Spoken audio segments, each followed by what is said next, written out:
Hi viewers, how are you today? Welcome to another edition of Marriage Clinic Live. I remain your host, Moralayo and Oputi. I would like to start by saying Happy Mother's Day. Happy Mother's Day to all our women out there, to all our mothers. We would like to congratulate you. We would like to say that may God continue to bless the work of your hands and prosper you and preserve the lives of your children and make you reap all the rewards of your labor by the help of God. So, I would also quickly like to appreciate every member of Marriage Clinic. I want to say thank you so much for your participation. Thank you for your comments. Thank you for your contributions. Thank you for all those perspectives, those opinions, those objective points that we all raise on the platform. They are very, very, very helpful. I want to believe that the people reading and the people that truly needs it, they are learning one thing or the other. So we are doing a phenomenal work, and I would like to say thank you, and God will bless us richly. So I would like to quickly say welcome to all our newcomers. During the week we had nothing less than, I think, 400 or 500 new members. Woo!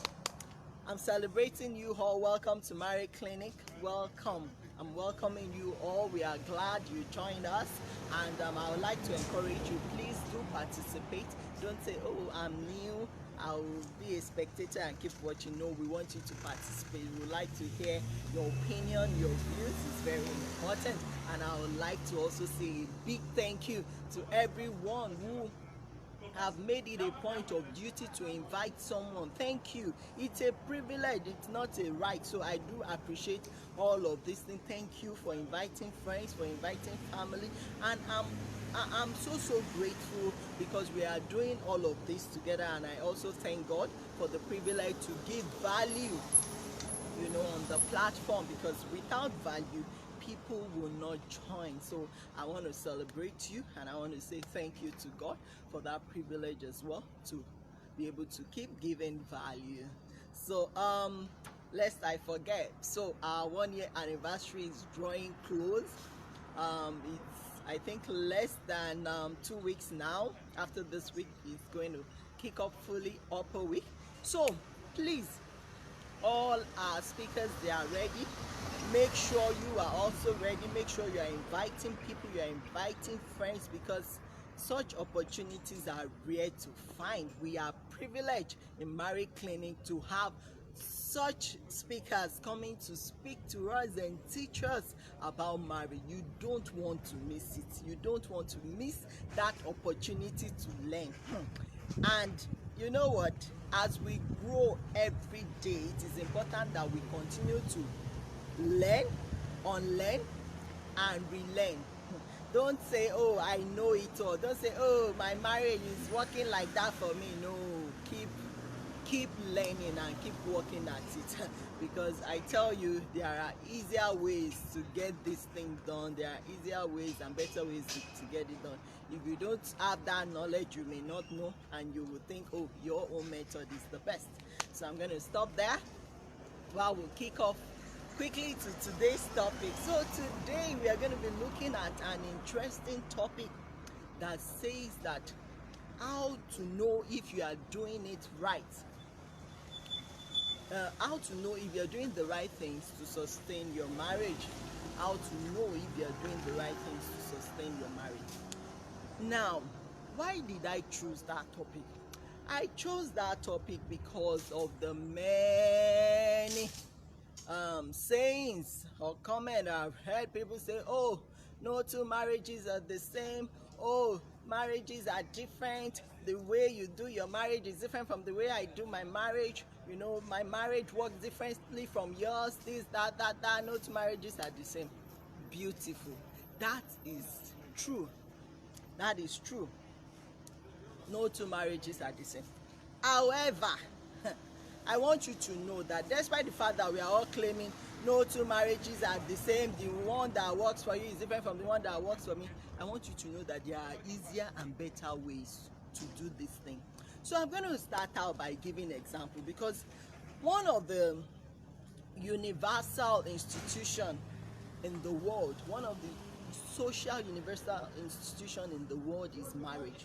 Marriage is a universal social institution. So what that tells me is that marriage in Afghanistan is the same as marriage in Nigeria.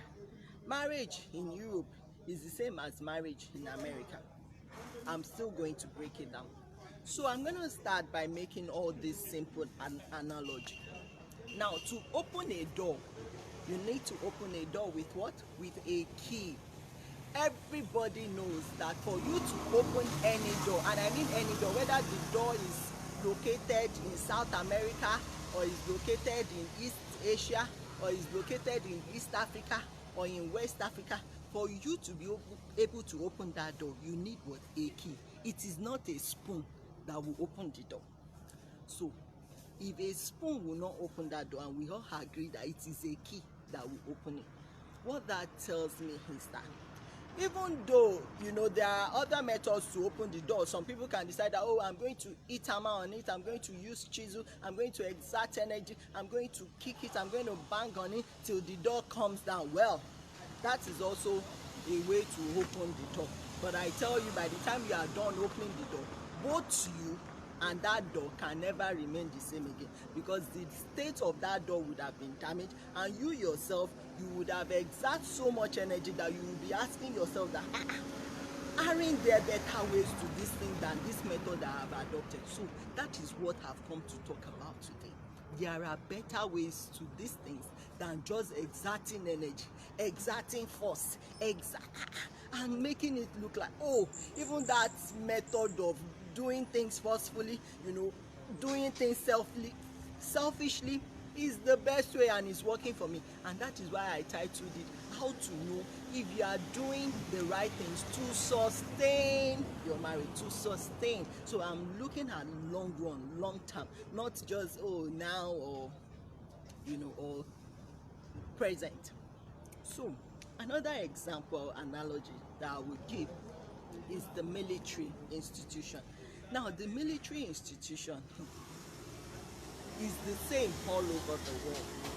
I've been privileged, you know, to train in the British Army for some months. And while I was there, I understood how the various military apparatus in different countries work to an extent. Now, one of the motto they always tell us is that for you to save life, you need to take life. For you to save life, you need to take life. What that means is that the reason why you see military men have guns is because when they go out to war, they've already told themselves that for us to be able to conquer the enemy, we might have to take life. We might have to take their life for us to save ours and to save the lives of our people. And that is why you see military men all over the world. See, their uniforms may be different. In Nigeria, they may wear green. In Britain, they might wear blue. In America, their own color may be different. The forms of their uniform, the forms of training might be different. But the fact remains that for them to save life, they have to take life. Now, that is how it is with marriage. The forms may be different. Marriages may come in different forms. But for you to attain success in marriage, it is a universal law or principle that you must abide by that will allow you achieve that success. It's not by saying, oh, that's the way I want to do it. Oh, that is what works for me. No, there are better ways to it. There are ways you can do it. In fact, if you research into great marriages, they will tell you that the same principle that worked for great marriages in America is the same principle that is working for great marriages in Ghana, is the same principle working for great marriages in Nigeria, is the same principle working for great marriages in Singapore. It's a universal law.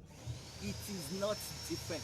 So the last example I'm going to give before I go straight to the point is, if, for example, you eat a woman or you eat your wife in South Asia, now the pain and the resentment she's going to grow towards you is the same painful emotional resentment that the woman in Africa will experience when you eat her. That is the same pain and emotional resentment that the woman in America will experience. It is not different. It is the same. If you eat her, you can try all over the world. Try to eat a woman. The same emotional feeling the woman in Asia will feel is the same way the woman in America will feel. Is the same way the woman in Africa that you eat will feel. It's no different. Now, why is it like that? The reason why it's like that is because we are first of all human beings before you are a man or a woman, and before you are a husband or a wife. You are first and foremost a human being. So if you are first and foremost a human being, that means that you are an emotional being. Yeah, you are an emotional being. You respond to things. When something bad happens, you experience pain. When something good happens, you are excited, you are happy. Yes, it's because you are first and foremost, a human being. You are first and foremost a wife. You are first a human being. You are first and foremost a man. You are first and foremost a woman before you become a wife and before you become a husband. So let's go straight to business. So how do I know that I'm doing the right things to sustain my marriage? Number one, the first way you get to know you're doing the right things is by checking the results that you are getting presently. Now check the results you are getting presently. As much as we are saying, it works differently, which is true, and I agree, but I'm telling you there are better ways to eat. There are better ways to do things. Now someone that comes to say, oh, in our own house, as couples, when we wake up in the morning, we don't bother greeting each other because we know that it's not necessary greeting. We all just wake up and we all go our separate way and start doing things. Now, you may say it's working for you, but I tell you, if we check it by the universal standard, that is not a good thing. That means there is courtesy lacking in that kind of a marriage. So you might want to now ask, how can I do it better? Because what that tells me is that even the kind of children we are raising in that home their mindset will be faulty a little, because when they see adults, and I mean grown-up adults, they will be staring at them and they will not greet. When they see grandmas, they will stare at them and they will not greet. So we don't want to give such trainings out to people or to adults or to couples, and that is why I always ask myself this honest question. See, if we are to package your marriage, this marriage you are saying, oh, it's working for me, it's working for me, if we are to package it as a product and export it to Asia and export it to America and export it to Europe, would they be willing to pay $1 million for it, to learn how to learn the method to your own marital success? If we release it out as a product, will the children you have raised in that kind of a marital environment, are we going to be confident that those children, they are going out into society to add value to society, to solve problems in society, and not to create or add to the problems we already have on ground? Now, these are vital questions we need to be asking ourselves. So that is working does not mean it's best practice. Now, in the profession that I belong to, they always teach us something: best practice, best practice, best practice, best practice. Now, what best practice means is that all over the world, wherever you go, that is the best practice. That is the standard that we hold high, and we say, oh, this is what works all over the world. And that applies to some profession as well. I mean, the way we do accounting or financial statements in Nigeria is the same way we do it in America. It's the same way we do it in Canada, in Asia, all over. There is uniformity. So the simple fact we need to know is that some things are universal. In whatever method, whatever form you want to use, just know that there are some universal laws or methods that you need to embrace or you need to adopt to see it work out better, to see your marriage work out in a sustainable manner, and not the one that after 7 years you will be crying and you will be saying, oh, you don't know what went wrong. After 10 years you are saying, oh, I don't want the marriage anymore. After 15 years you are saying, oh, I'm tired of the marriage. No, we are talking about in a sustainable manner.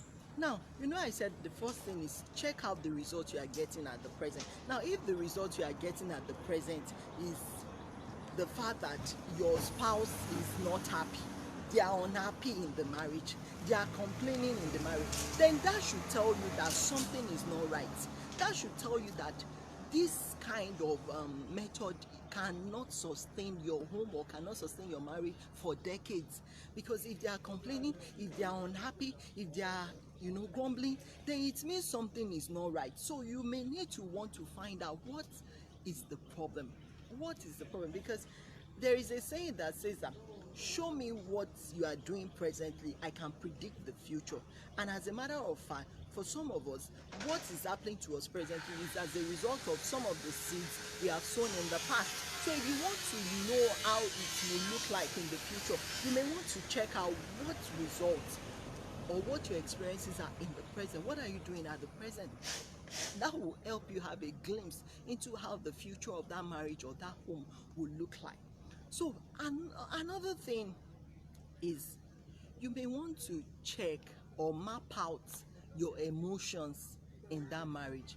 Now, when I say mapping out your emotions in that marriage, I mean plot a graph of your or emotional experience in that marriage. So for example, you may say, okay, this week I'm going to map out what my emotion is in this marriage. So plot the graph and say, okay, on Sunday like this, how am I feeling? Am I feeling high up there? Am I feeling okay? Am I feeling fulfilled? Am I feeling happy? You plot the graph, raise it up. Now, if tomorrow, Monday, you are feeling low as a result of what happened in the marriage or what your spouse did to you, plot it. That means it's dropping towards zero, right? And if it's negative, if you go into depression, let the graph go into minus, negative, plot the graph. That means you've been thrown into a state of depression. Now, keep plotting the graph. After plotting the graph, when you see that the emotional drop you are experiencing is more than the emotional height you are experiencing, or the level of happiness you are experiencing, then you should know that that is the problem. So I will give an example. Yesterday I was on the phone for over an hour with a couple, and we kept talking. Now the complaint of the man is that, ma'am, I don't know what is wrong with my wife. She just does not like having sex with me. And I was wondering, how would a woman, I said, are you guys legally married? He said yes, but she doesn't like having sex with me. And I said, but that cannot be the case before you met her or when you guys newly married. He said, yeah, when we newly got married, she used to like sex too much. In fact, she was the one always disturbing me for sex. All of a sudden, she doesn't like to have sex with me anymore. So I said, if that is the case, something must have been responsible for that. Something must have triggered that emotional rejection. The fact that she's rejecting you and saying, I'm not interested in having sex with you, that means something triggered it. So I said, have you asked her what the issue is? Why is she growing resentment towards you when it comes to that area? He said, well, I've asked her, she keeps saying she's not in the mood, she doesn't feel like. I said, that is not right. That if we dig deeper, there is a cause, there is a reason for it. And I said, do you mind if I talk to her? Let me have her number. So I spoke to her and I kept asking her some questions, and she opened up and said, madam, the truth is, since I saw my husband, since I caught my husband not once, not twice, not 3 times on online dating sites, he's always checking out online dating sites. Since then, everything about feelings for him, like feelings of him having sex with me, I lost everything completely, because I keep asking myself that, does that mean this man will marry another woman in future? Does that mean this man will cheat on me? So she said, I can't even trust him anymore. So why have sex with him? Because if I get pregnant, it's all going to be on my head. Because what if he elopes with another woman? Because I don't know his plans, since he's always on a online dating site. So I said, thank you, madam. You've just told me what the problem is. So, and she explained very well that it whenever it does that, that an emotional feeling of happiness or a good mood just drops drastically, and it will take weeks upon weeks of whining before she comes back up and she can open herself up to her husband. Now, for that kind of a marriage, I mean, if we have to look at it vividly, if they want to be together for the long term, and I mean for the long term, then they have to watch each other. You have to watch each other emotional movement, plot the graph, check it. How is it like? Because you will be doing things every day in that marriage that will make your wife withdraw at times, that will make your husband, go solo at times, that will make him build a wall around himself. Check yourself very well. There is always something responsible to you. So plot the graph. When you plot the graph, it will, the outcome of the graph will tell you if you are doing it right or not. It will tell you, because when the graph is showing that, oh, I or my partner is always in a state of depression, they are always moody, they are always unhappy, then it shows there is something you are not doing right in the marriage. That is the honest truth. Another point that you may want to consider is that you want to check out your motive of doing things in that marriage. What is your motive of doing things? Is your motive to please your partner? Is your motive to please your friends out there so that they will know that, oh, this is my wife, this is my husband, is this, she's that? Check your motive. Is your motive to even please your parents, your in-laws, or your motive is to take care of your home and face your own marriage? What is the motive? So if your motive for doing things all of the time is to please others and not to please your spouse, is to show off, yourself to others, then that means you are still a baby. You need to grow up, because your motive in itself is not pure, it's faulty. And if you continue with that kind of motive, then I'm afraid a time will come that spouse may no longer be able to take it. Because if your motive is always, oh, I want to please my mother, I want to please my father, I want to please my in-laws, I want to please my friends out there, I want to show off, I want to let them know then that partner will not get the best of you. Why? Because your motive is not right. So that in itself is not sustainable. It can be done in a better way. I will move quickly because of time. Another way to know if you are doing things right in your marriage, doing the things that will help to sustain it, is that you want to check, have you lost your identity in that marriage? Now, the fact that you are married does not mean you should not have an identity, whether you are a man or a woman. Now, I'm not talking about bearing Mrs. your husband's surname now, which is a good thing. I'm not talking about saying, the state my husband come from is the state I come from. Those are little things. Now, I'm talking about before you got married, you had an identity, you had a dream, you went to school, you studied, you came out in flying colors. You had a dream that, the reason why I'm giving and investing so much into my education, into my future, into my career, is because I want to end up becoming this. I want to end up doing this. I want to end up being known for this. But after getting married, that identity is lost. That dream is lost. That ambition is swept under the carpet. That purpose is nowhere to be found. Then I can tell you something is not right. Because if as a result of getting married you lost everything, even you lost your values, people can no longer differentiate who they used to know before you got married and now, because they are now thinking, what happened to her? She has lost every sense of value. I mean, she wasn't like this before she got married. And all of those things you need to also consider it. Same for the man. If after you got married, it's like you no longer have a dream, no drive, no ambition, you've swept everything under the carpet, then we should ask what is happening in that relationship, because what that tells me is that something is not right. Something is not right. So you may want to check it. Ask yourself, has my identity disappeared in all of this? Have I lost my drive? Have I lost my passion? Have I lost my ambition, my vision, all those lofty dreams that I had? Have I lost them just because I'm married? Now, there are cases of when we are having babies and you decide to take a break to say, oh, you know what, let me raise my children to a certain extent, and after they grow to a certain extent, you will pursue your dreams, your goals, and your visions for life. Now that is different. But in a situation whereby even after you've raised them, you are just there, all your dream for life is just to become Mrs. Lagbaja, and give birth to children, and that is all your achievement, then there is a problem. You may want to check, except you are saying, oh, that is your own calling for life, then that is fine. But I think that there is much more to women out there than just giving birth, and than just giving birth and having children. So another thing you may want to consider is, you want to ask yourself, if I'm not married, if I were not married, what would I be doing? Now, if you were not married, that man that is always complaining, oh, this my wife, she cannot cook for me, she cannot cook the food I like.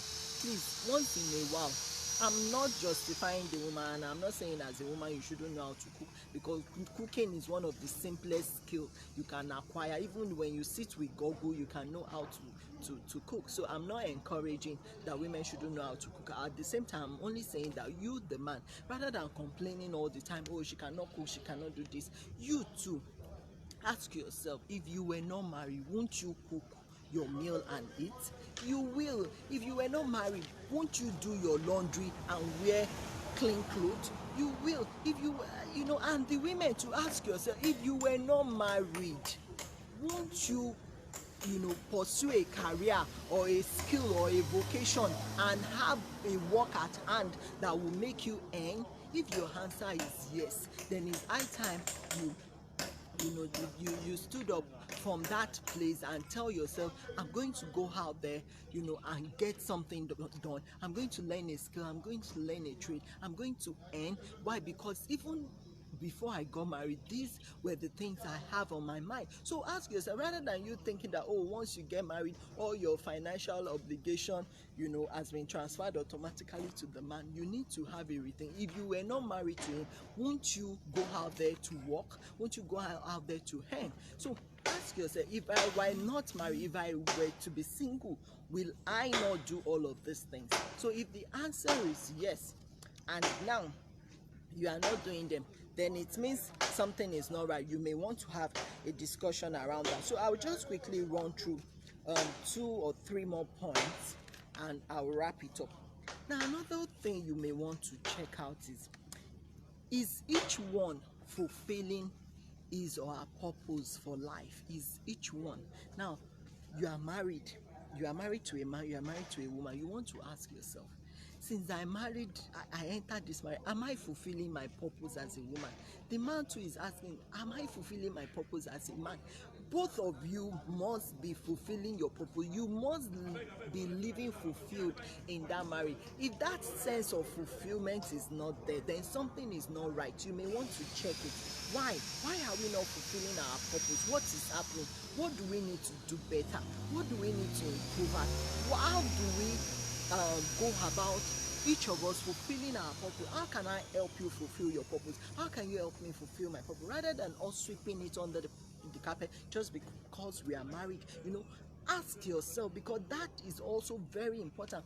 If you check the secret of great marriages all over the world, there is always a purpose binding the two of them together. Both of them are usually men and women of purpose. They've thrown themselves into the work that they are doing, or the passion that they believe in, and they are doing it while supporting each other, and that is binding them together. So that is very important.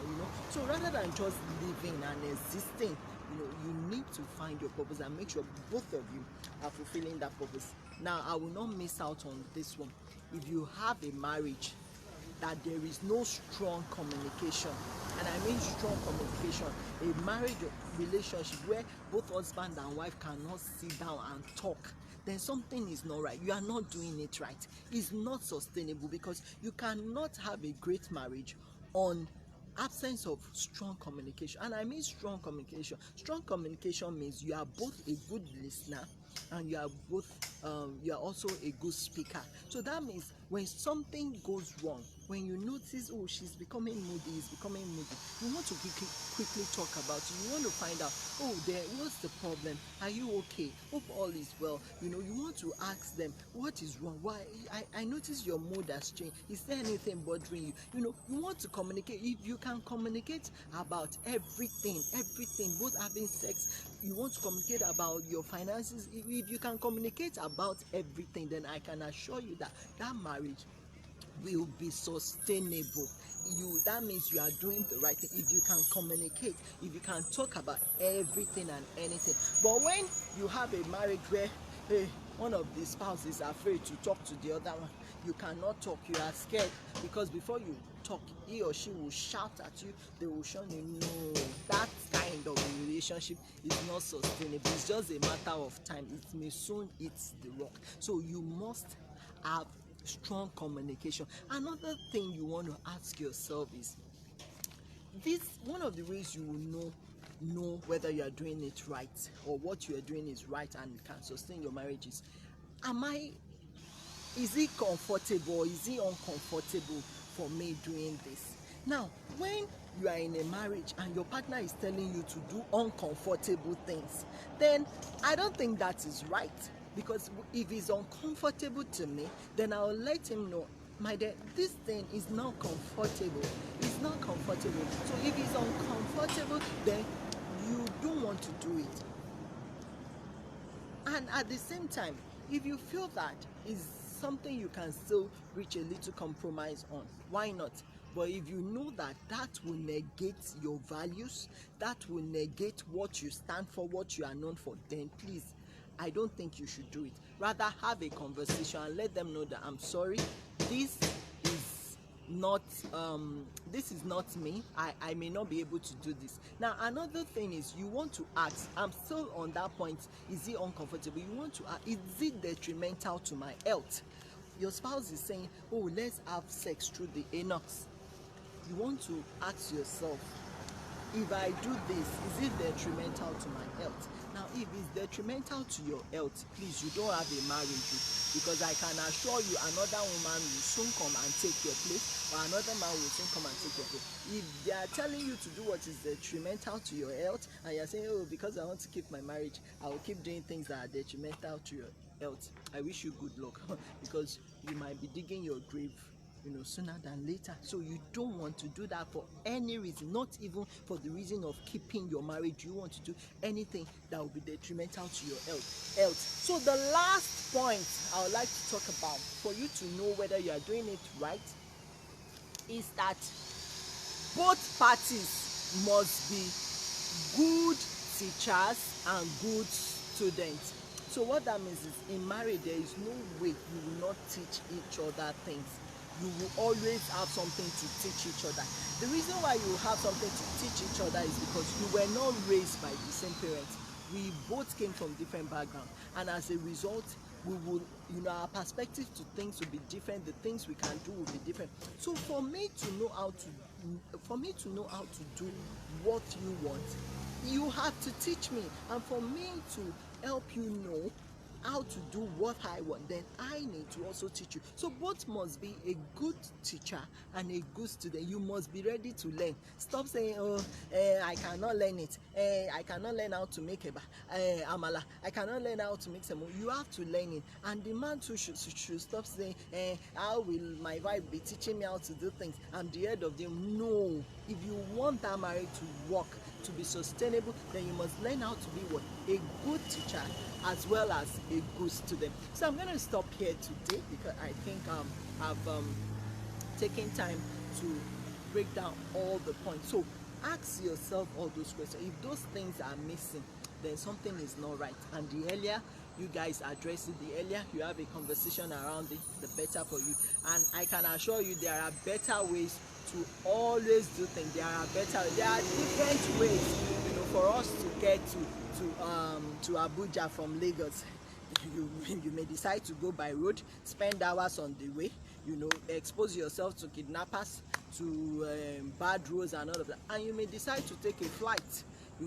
Whichever way, there are always better ways to do things. So I would like to encourage us, go for the better way, not the one that would